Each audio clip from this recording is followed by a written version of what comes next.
Di tengah hiruk-pikuk aksi dari buruh dan mahasiswa yang menuntut keadilan, Presiden Prabowo Subianto kembali menegaskan janji manisnya mempercepat pembahasan rancangan Undang-Undang Perampasan Aset. Menko Hukum dan HAM Yusril Iza Mahendra dengan semangat mengatakan bahwa Presiden telah berulang kali meminta DPR untuk segera membahas RUU yang sudah bertahun-tahun terjebak dalam birokrasi parlemen. Namun, di balik sorakan janji tersebut, DPR tampak lebih fokus membahas kenaikan tunjangan dan fasilitas anggota, sementara RUU yang diharapkan menjadi alat ampuh melawan korupsi ini masih teronggok di laci program legislasi nasional.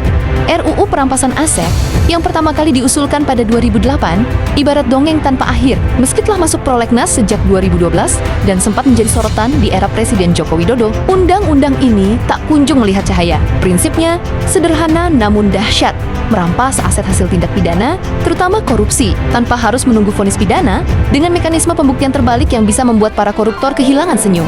Bayangkan, aset-aset mewah yang dibeli dari hasil menilep uang rakyat bisa disita negara, mengembalikan hak masyarakat yang telah lama dirampok. Tapi, sayangnya, visi mulia ini seolah hanya jadi bahan obrolan kopi di istana, tanpa tindakan nyata dari Senayan. Pada pertemuan yang berlangsung pada 1 September 2025, Presiden Prabowo mengadakan diskusi dengan para pemimpin serikat pekerja dan tokoh-tokoh lintas agama. Dia menekankan pentingnya Ketua DPR Puan Maharani untuk segera membahas RUU yang ada. Saya tidak bisa melakukannya sendiri, perlu ada dukungan dari DPR dan partai-partai politik, ucapnya, seakan mengalihkan tanggung jawab kepada parlemen yang sebenarnya mayoritas mendukungnya. Berbagai fraksi pun menunjukkan dukungan, termasuk Demokrat yang bahkan mengusulkan Perpu, serta PKS dan Nasdem yang menyebut RUU ini sebagai simbol keberanian negara dalam melawan korupsi. Namun, di balik itu semua, kenyataannya adalah RUU Perampasan Aset tidak termasuk dalam prolegnas prioritas 2025, melainkan hanya tercatat sebagai cadangan dalam daftar jangka menengah 2025 hingga 2029. Ini benar-benar sebuah ironi. Presiden berjanji, fraksi-fraksi mendukung, tetapi parlemen tetap tak bergerak.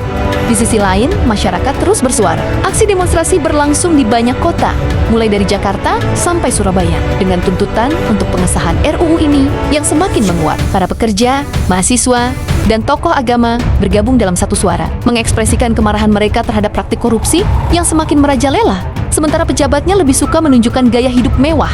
RUU Perampasan Aset bukan hanya sekedar regulasi teknis. Ini adalah harapan rakyat untuk melihat para koruptor dihukum dan keadilan ekonomi bisa terwujud. Namun, saat DPR lebih fokus pada gaji dan fasilitas mereka sendiri, rakyat hanya bisa merasakan keprihatinan.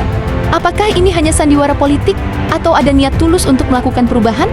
Benny Kaharman dengan nada sinis menyinggung kemungkinan Perpu sebagai bukti keseriusan Prabowo. Tinggal beliau mau atau tidak, katanya, seolah menantang. Sementara itu, pengamat hukum Harjuno Wiwoho menyebut dukungan Prabowo sebagai angin segar. Tapi tanpa langkah konkret, angin itu tak lebih dari hembusan kosong. Publik kini menanti, akankah DPR akhirnya bergerak? Atau RUU ini akan terus jadi korban permainan politik? Satu hal pasti, rakyat tak akan tinggal diam. Demonstrasi akan terus bergema, menagih janji yang kian usang. Apa pendapat Anda? Apakah RUU Perampasan Aset akan jadi kenyataan di era Prabowo? Atau hanya akan tetap sebagai janji manis yang menghibur? Silahkan baku hantam di kolom komentar.